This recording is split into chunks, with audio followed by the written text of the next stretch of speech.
मेरे जिगर दिए राणिए नी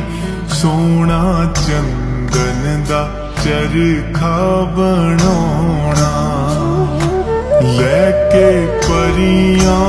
दे देसों जामनू मैं तेरा जामनी दुपट्टा रंगवाना मेरी पग नू रंगाई सूरजां तो फुल गेंदे दा जिदे ते तू लाउणा लैके रातां तो शाह काले रंग में तेरे नैना च कजला नी पाउणा